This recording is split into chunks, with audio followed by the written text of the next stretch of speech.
Today we're doing a full carbon kit on an M2 competition, and if you follow me, I'll show you all the parts and how I'm going to fit them. So with the splitter, I'm going to use double-sided tape here and all along to fit it to the bumper, and then we're going to use rivets to rivet it to the bumper. Then with the spoiler, we're going to remove the original, then we're going to use a toffee wheel to clean up all the residue, and we're going to stick this one on with double-sided tape. With the diffuser, just like the F87 M3, we're going to take the original one off and use all of the original fixings to put this one on.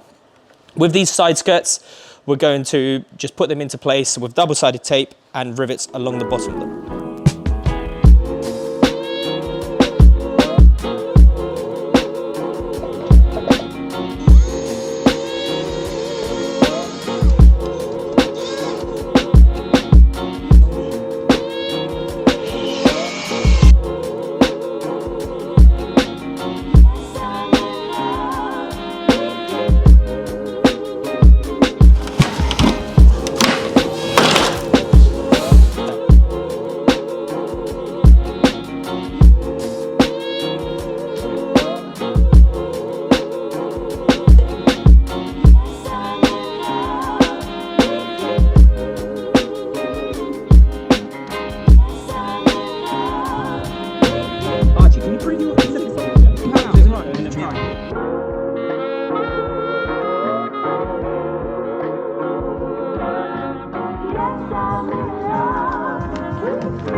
The M2 competition kit all done. Hopefully that was a good informative video for when you're doing it yourselves.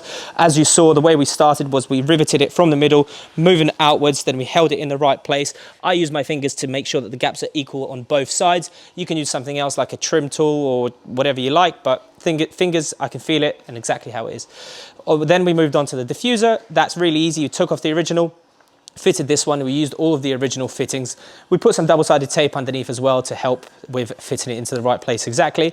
Then we did the side skirts. There's a nice groove on them, so you know exactly how they go. We used double-sided tape and then rivets to fit them into the right place. I recommend doing it with two people because then one person holds it, it doesn't move anywhere, and then you can do the drilling and the riveting or screws on that.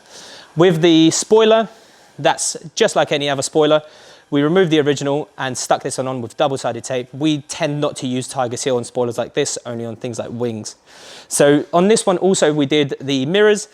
That's quite easy. There's a lot of right and wrong ways that people say that you can do these, but the way I do them is I clip them off on the sides using the trim tool and the microfiber cloth so I don't damage it, and then it just clips off nicely, and these ones clip into the right place. You have to be really careful when you're doing these mirrors because there's a guide here and here that often breaks, so you have to make sure that you clip it into that every time, otherwise then it won't sit flush and you will break the clips.